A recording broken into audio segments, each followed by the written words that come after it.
तो आज का हमारा जो दूसरा टॉपिक था अबाउट इंस्ट्रूमेंट्स एंड टूल्स। तो हमने जनरल फिजिकल एग्जामिनेशन कर लिया, तो आपने अच्छे से उसको प्रैक्टिस करनी है, परफॉर्म करनी है, बुक से पढ़ना है, तो आपको पता चल जाएगा कि क्या चीज़ है। बार बार प्रैक्टिस करनी है, खुद पे प्रैक्टिस कर लें, अपने पार्टनर पे प्रैक्टिस कर लें, जो आपके साथ होंगे। ठीक है, तो दूसरा हमारा है टॉपिक आज का इंस्ट्रूमेंट्स एंड टूल्स। अब जैसे कि पहले ही है बताया हुआ हमने पहली वीडियो में, इंस्ट्रूमेंट जो सर्जिकल टूल, सर्जिकल इंस्ट्रूमेंट इन्होंने आना ही आना। ये आपके सर्जरी स्टेशन का एक स्टेशन है, इसमें लाजमी आना ही आना चाहिए। तो हमारे पास 20-25 टूल्स हैं मोस्ट कॉमन, उनको आपने अच्छे से प्रिपेयर करना है। तो एक टूल को आपने डिफरेंट व्यू से देखना है, गूगल पे जाना है। जैसे कि हमारे पास स्पॉन्ज होल्डिंग फोर्स है, वो अपना अब एक टूल की बार कई मल्टीपल पिक्चर्स नहीं लगा सकते। ठीक है, तो यहाँ पे आपको अभी थोड़ा सा ब्लरी नज़र आ रहा होगा, लेकिन बुक पे आपको अच्छे से नज़र आ जाएगा।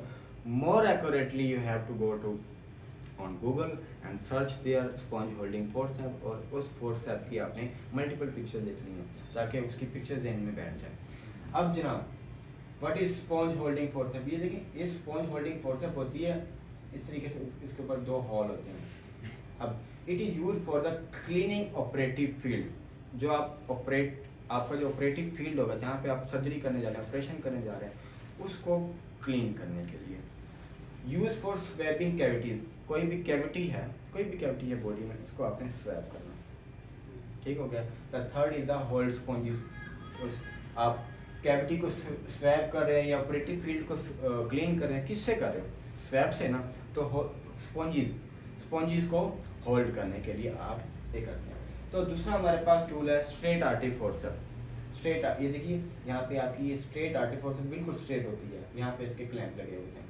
तो it is use as clamp के लिए यूज होती है। कोई भी आपके पास फर्ज कर लें, कोई भी चेस्ट ट्यूब है, उसको क्लैंप करना। ठीक है, use as clamp to open up abscess cavity. आप सर्जरी आपने हाउस में की हुई होंगी, तो कोई भी एब्सेस कैविटी है तो उसको आप ये आर्टरी से ऐसे ओपन अप करते हैं, उसमें आर्टरी घुसा के ना ऐसे आप ओपन अप करते हैं ताकि वो एब्सेस रिमूव कर सकें। Use as हीमोस्टेट। हीमोस्टेट क्या होती है? हीमोस्टेसिस होती है आप ब्लीडर रोकना। ठीक है ना, आपने ड्यूरिंग सर्जरी आपने देखा होगा, अगर कहीं पे भी अगर ब्लीडर हो रहा होगा तो वो सर्जन क्या करता है, स्ट्रेट आर्टरी उठाता है और उसको क्लैंप कर देता है to stop. Use as hemostat to hold switches. जब हम स्विचेस करते हैं तब भी आर्टरी फोर्सेप को हम यूज करते हैं। तो ये हो गया हमारे पास sponge holding artery. Next the Kocher's forceps. Kocher's forceps की जो टिप्स है ना, वो थोड़ी सी उनकी कर्विंग होती है। यहाँ पे अगर आप देखेंगे ना, ऊपर से थोड़ी सी कर्विंग होती है। Kocher's forcep it is used to catch bleeding structure. Function सबका सेम है। उधर एग्जामिनर्स को भी आप अगर 1-2 गलत भी बता दोगे तो वो कुछ नहीं कहेगा। मोस्टली ये वाला स्टेशन ना आपके पास रिटर्न में आता है, वो आपको दे देते हैं और कहते हैं कि जनाब पेज दे देते हैं, जनाब identify the instrument and right it's uses and it's complication वगैरह वगैरह वगैरह जो क्वेश्चन करेंगे। ठीक है, मोस्टली यही आता है। तो Kocher's forcep to catch bleeding structure, to occlude blood vessels को ऑक्लूड करने के लिए। ये ब्लड वेसल है, उसको आपने ऑक्लूजन कर दिया। Use as clamp. अब जो भी हमने फोर्सेप्स पढ़ी है सब क्लैंप यूज कर सकते हैं हम भाई। ठीक है, एंड यूज एज हीमोस्टेट के लिए भी एज यूज कर सकते हैं। Next is the Negus artery forceps. Important, ये ऊपर से जाके टिप बन के इसकी ऐसे होती है, अगर आपको ऐसे शो हो रहा होगा तो यहाँ पे। ठीक है, Negus artery forceps it is used to ligate deep artery. अगर कोई ड्यूरिंग सर्जरी है, डीप आर्टरी उसको लाइगेट करने के लिए यूज होती है। ठीक है, क्योंकि ऐसे निकली हुई है तो आप अंदर से करके इसको लाइगेट कर पाएंगे। And use as tissue manipulate. Tissue को मैनिपुलेट, कोई भी आप टिश्यू सर्जरी में टिश्यू है उसको मैनिपुलेशन करने के लिए। Also use as hemostat during tonsillectomy. अब देखें, ये स्पेशल हमारे पास फोर्सेप है which is used as hemostat during tonsillectomy में ये हीमोस्टेट यूज होता है। Next is the Allis tissue forceps. ये एलिस टिश्यू फोर्सेप है, इसके ना दांत होते हैं ऐसे, अगर यहाँ पे आपको नजर आ रहा होगा, ये देखें ऐसे 2-3 इसके दांत से बने हुए होते हैं। Allis tissue to hold thin but stuff structure. Thin structures को होल्ड करने के लिए यूज होता है, बट स्टफ स्ट्रक्चर जो स्टफ हो, लाइक स्किन। जैसे कि यहाँ क्योंकि इसके दांत बने होते हैं ना ताकि इसको पकड़ ले मजबूती से। स्किन रेक्टस शीट और deep fascia and use to stabilize tissue. ठीक हो गया, इसके लिए ये हमारे पास यूज होती है।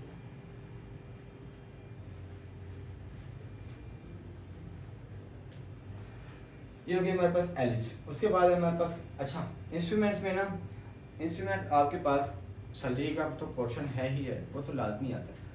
कभी कभार शाज़ो नाज़र ये आपका पहले वैसे आता था, तो सर गायनियोस के भी इंस्ट्रूमेंट्स होते हैं, तो हमने गायनियोस के इंस्ट्रूमेंट्स भी इसी में लगाए हुए हैं, तो आप इसको वो सारे इकट्ठे देख लीजिएगा। तो अगले हमारे पास है वल्सलम फोर्सेप्स। वल्सलम फोर्सेप्स इसके भी ऐसे दांत से बने हुए हैं, लेकिन ये थोड़ी सी लंबी होती है और कर्व में होती है। ठीक है, हम इरादा था कि ना इंस्ट्रूमेंट्स को लाने का, लेकिन बात यह है कि वहाँ पे भी आपको पिक्चर ही नज़र आनी है। अगर वहाँ पे अगर आपको वो रियल इंस्ट्रूमेंट देना, हम ज़रूर यहाँ पे प्रोवाइड करते हैं। तो बात यह है कि पिक्चर हो, पिक्चर से आप जितनी प्रैक्टिस करेंगे वहाँ पे पिक्चर आई, वहाँ पे कुछ भी रियल नहीं है ना, सिवाय डमी के, बाकी सब आपको पिक्चर्स में दिखेंगी चीज़ें। ठीक हो गया, तो ये वल्सलम फोर्सेप्स है, use to hold cervical lips को होल्ड करने के लिए, and use for vaginal hysterectomy में यूज होता है। Next is the needle holder forceps. बिल्कुल लंबी सी होगी और उसके ऊपर नीचे से ये देखें बिल्कुल छोटा सा आपके पास होल्ड करने के लिए होगा। Used as to hold and push suturing needle को होल्ड करने के लिए, एंड यूज्ड एज क्लैंप, आप एज ए क्लैंप भी इसको यूज कर सकते हैं।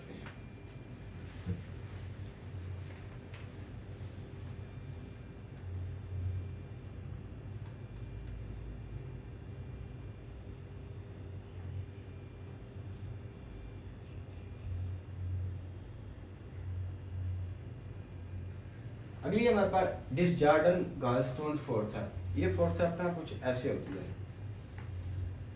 लाइक जी टाइप, देख रहे हैं, थोड़ी सी कर्व में होती है, and it is use to remove gallstone remove करने के लिए।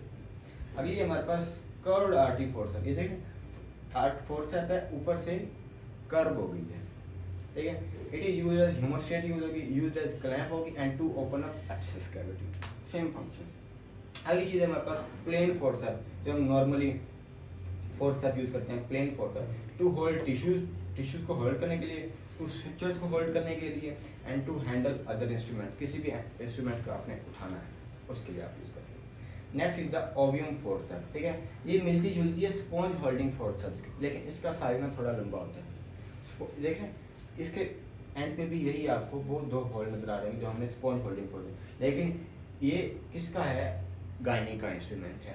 It is use to grasp, hold, manipulate and remove tissues from inside of uterus के टिश्यूज को रिमूव करने के लिए, मैनिपुलेट करने के लिए, होल्ड करने के लिए और ग्रैस्प करने के लिए ये हमारे पास ओवम फोर्सेप्स यूज होता है।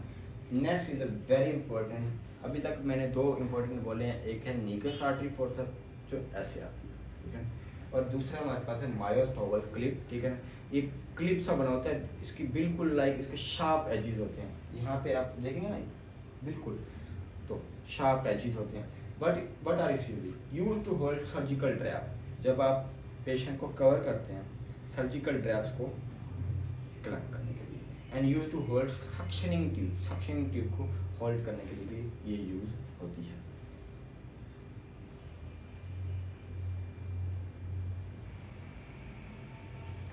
नेक्स्ट टोर्निकेट, पता है आपको, we apply on arm for securing IV line, for venous sampling and to make vein prominent. Next is the, अब ये हमारे पास सारी थी फोर्सेप्स जितने भी थी 12-13। अब हमारे पास आगे रिट्रैक्टर हैं। अब सबसे पहले हमारे पास रिट्रैक्टर है वॉकमैन रिट्रैक्टर। ये रिट्रैक्टर ना 3 से 4 रिट्रैक्टर हैं, इनकी शेप्स आपने याद रखनी। अब ये देखिए, ये रिट्रैक्टर, इसमें दरमियान में हॉल है, इसमें भी है। अब इन दोनों में फ़र्क क्या है, इसका ना जो एजेस होते हैं उनमें स्पेसिस होती हैं, जैसे अपनी कंघी है, कंघी में स्पेसिस होती हैं, इसमें रिट्रैक्टर में होता है ऐसे ताकि हम रिट्रैक्ट कर सकें किसी भी टिश्यू को। ठीक है, तो वॉकमैन रिट्रैक्टर क्या है, यूज टू रिट्रैक्ट करने के लिए। फर्क कर लें, आपने इंसियन दी और एक रिट्रैक्टर इधर लगाया, एक रिट्रैक्टर इधर लगाया, इसको रिट्रैक्ट करने के लिए। एक्सपोज, रिट्रैक्ट करेंगे तो क्या होगी, एक्सपोज होगी। और होल्ड स्किन को होल्ड करने के लिए उसके edges nerves and tough structures like palmar or soul fascia, ठीक है। हमारे palmar और soul fascia की जो क्योंकि ये टफ स्ट्रक्चर है ना, तो इनके लिए इसलिए ये हम रिट्रैक्टर यूज़ करते हैं। नेक्स्ट अब ये हमारे पास लैंगनबैक रिट्रैक्टर। अब ये रिट्रैक्टर इन दोनों ये सेम है, ऊपर से दोनों की शेप ऊपर से है, लेकिन नीचे से इनका ये यहाँ पे डिफरेंट है। लैंगनबैक का क्या काम है? Use to pulling back soft tissues in oral और सर्जिकल प्रोसेस, ठीक है। वही रिट्रैक्टर है तो रिट्रैक्ट करेगा, लेकिन कहाँ पे? ओरल, ओरल में आप रिट्रैक्ट करते हैं इसको, और सर्जिकल प्रोसीजर में। मॉरिस, ये था Volkmann, Langenbeck, this is the Morris and it is used to retract abdominal walls. Abdominal wall को रिट्रैक्ट करने के लिए ये यूज होता है।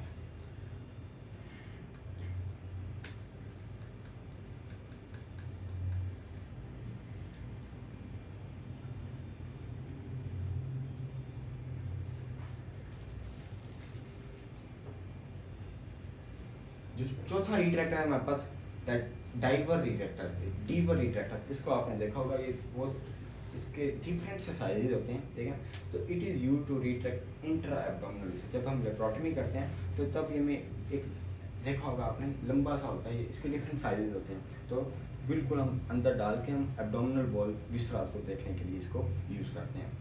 Proctoscope, third important, use for proctoscopy. ये हमारे पास प्रोक्टोस्कोप है, प्रोक्टोस्कोपी के लिए यूज होता है। यूज फॉर हेमराइड्स, हेमराइड्स के लिए। Use for anal canal pathology, कोई भी अगर आप एनल कैनाल को इंस्पेक्ट करना चाह रहे हैं उसके लिए। And it is contraindicated in anal fissure. आपने सर्जरी में पढ़ा था कि प्रोक्टोस्कोपी एब्सोल्यूट कंट्राइंडिकेटेड इन एनल फिशर। अब एग्जामिनर में एक तो इसके आएगा आइडेंटिफाई द इंस्ट्रूमेंट। हर साल 4 एग्जामिनेशन में एक बार तो ये आता ही आता है। Identify the instrument, right it's uses and right it's part. इसके 2 पार्ट्स हैं, ठीक है। ये होता है ऑब्ट्यूरेटर, एक होता है पार्ट ऑब्ट्यूरेटर, एक होता है प्रोक्टोस्कोप शीट। ऑब्ट्यूरेटर है ये इसकी शीट होती है, ये 2 पार्ट्स हैं। हेड मिरर, हेड मिरर जो हम लगाते हैं use for ear, nose and throat examination के लिए।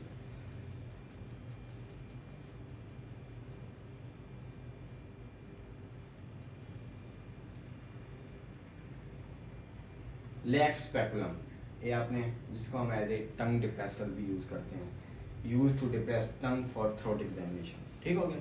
ये सिंपल है। अभी हमारे पास किलियंस नेजल स्पेकुलम, ये नेजल स्पेकुलम है, use for anterior rhinoscopy. Rhinoscopy के लिए यूज होता है, use for septal surgery and removal of foreign body, ठीक है। तो हमने ये नेजल स्पेकुलम है, राइनोस्कोपी करनी है तब आपने यूज करना है, या कोई सेप्टल सर्जरी कर रहे हैं तब आपने यूज करना है, या आपने नेजल फॉरेन बॉडी को रिमूव करना है उसके, ठीक हो गया। क्योंकि ये आप इंसर्ट करेंगे और उसको फिर डायलेट करेंगे तो आपका थोड़ा नोस्ट्रिल डायलेट हो जाएगा। कोई फॉरेन बॉडी हुई कुछ भी हो तो आपको आप इजीली उसको देख सकते हैं। नेक्स्ट इम्पोर्टेंट, कस्कोस बाइवेल स्पेकुलम, इसको याद रख लीजिए। गायनी का इम्पोर्टेंट है, लेकिन कभी कभार सर्जरी में भी आ जाता है। यूज फॉर कोल्पोस्कोपी, ठीक है। Use for inserting IUCD and use for taking cervical biopsy, ठीक है। तो गायनी का हम इंसर्ट करते हैं इसको, ठीक है, और इसको फिर डायलेट करते हैं, डायलिटेशन हो जाती है। हम कोल्पोस्कोपी के लिए अगर आयुसीड इंसर्ट करना है तब, और कोई भी हमने सर्वाइकल बायोप्सी लेनी है उसके लिए भी यूज होता है। Next is the Anderson obstetric forcep. ये 3 फोर्सेप हैं। तो जो कंफ्यूज 3 चीज़ें करती हैं। एक जो हमने रिट्रैक्टर पढ़े हैं वो थोड़ा कंफ्यूज करते हैं, और कुछ अभी आने लगे हैं ये फोर्सेप्स आपको कंफ्यूज करते हैं। ये एंडरसन ऑब्स्टेट्रिक फोर्सेप, इसकी शेप ये देख लीजिए।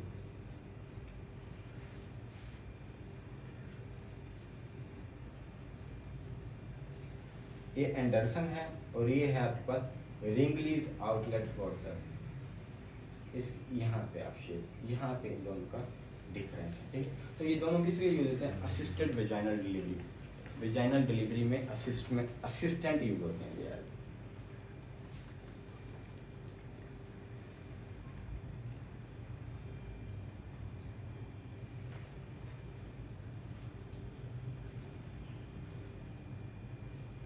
जनाब, सिम स्पेकुलम, सिम स्पेकुलम इस तरीके से यूज होता है, लाइक एम शेप में ऐसे, ठीक है। Use to inspect cervix and vagina, use to clean vaginal following delivery and use during dilatation and curettage procedure, D&C procedure में ही यूज होता है। सर्वाइकल डायलेटर डिफरेंट साइजेस के होते हैं, use to dilate cervix dilatation. आगे हमारे पास है स्टिच कटिंग सीजर्स को कट करने के लिए। आगे हमारे पास है fetoscope to fetal heart sound monitoring, pregnant women में हम फीटल हार्ट साउंड मॉनिटरिंग के लिए ये यूज करते हैं।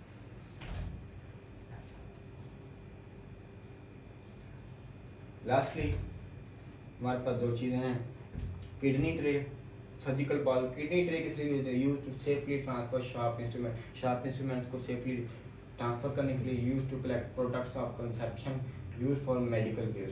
Surgical bowl use to put antiseptic solution and some gauze pieces to be use before any procedure.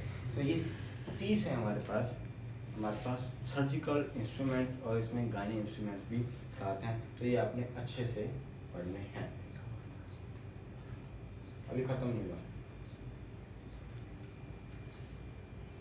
तो ये थे हमारे पास सर्जिकल इंस्ट्रूमेंट। आगे हम बात करते हैं हमारे मेडिकल इंस्ट्रूमेंट्स की, टूल्स की, जो कभी कभार आपके मेडिकल स्टेशन पे आ जाते हैं।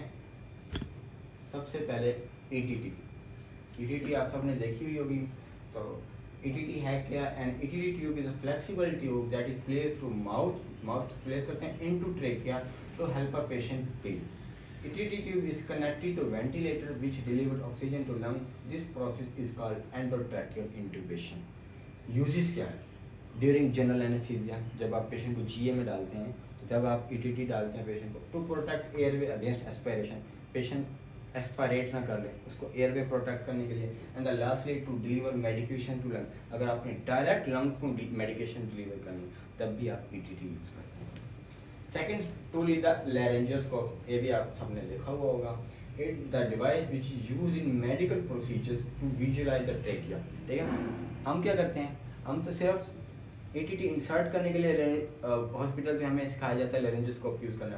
तो it is use to visualize trachea by inserting a blade with a small light into patient. आपको पता है यहाँ पे लाइट लगी होती है, इनको हम ब्लेड्स बोलते हैं। ठीक है, तो अब इसकी इंडिकेशन क्या है? अगर किसी patient is complaining of hoarseness, ठीक है, क्रॉनिक हॉर्सनेस की कंप्लेंट कर रहा है, तो आप उसका ट्रेकिया इंस्पेक्ट करेंगे कि भाई क्या कहाँ पे मसला तो नहीं है।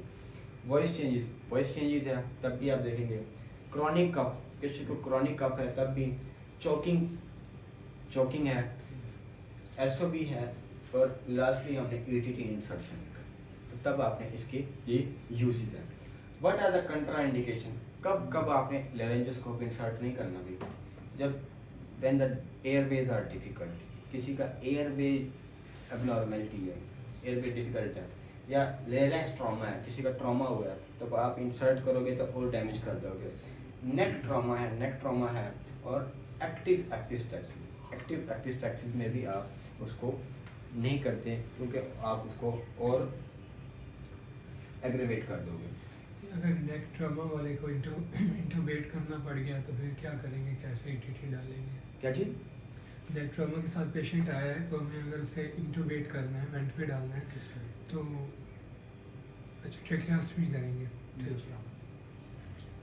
नेक्स्ट ओरोफेरिंजियल एयरवे भी आप सबने देखी हुई है। ठीक है, तो a tool which is used to maintain airway by stopping tongue from covering the epiglottis। ठीक है, हम पेशेंट को, जब पेशेंट एयरवे डालते हैं, ठीक है, तो उसकी टंग को स्टेबलाइज करने के लिए वो जाके पीछे जाके हमारी एपिग्लॉटिस को नॉक आउट कर दे। ठीक है, तो indication, it is indicated for unconscious patient in setting of back well mass ventilation. ठीक है, हमने आज जो में काफ़ी पेशेंट्स को पास की हुई है और एयर पे। ठीक है, तो किस में जिनको हम बैक वेल मैस वेंटिलेशन पे डालते हैं उसको हम डालते हैं। और एक और चीज़ हम करते हैं, जब हमने उसकी सक्शन करनी होती है तब भी हम लगाते हैं and mask ventilation and patient is at risk of airway obstruction. अगर पेशेंट का एयरवे ऑब्स्ट्रक्शन का रिस्क है, its size can be estimated by distance from patient incisor to angle of mandible. इसके ये भी वेरी करती है अपने साइजेस में। ठीक है, तो what are the contraindication? Conscious और सेमी कॉन्शियस पेशेंट, जो पेशेंट कॉन्शियस है या सेमी कॉन्शियस है उसमें नहीं डालनी। हमने पहले इसकी इंडिकेशन क्या बताती है? अनकॉन्शियस में। एयरवे ऑब्स्ट्रक्शन, अगर किसी का एयरवे पहले से ऑब्स्ट्रक्ट है, आप फिर ये डालने लगे हैं तो और ऑब्स्ट्रक्ट कर देंगे। नेजल फ्रैक्चर, अगर किसी को नेजल फ्रैक्चर है, ठीक है, उनको स्टेबल करने के लिए, ताकि वो पेशेंट हिले जुले ना, उससे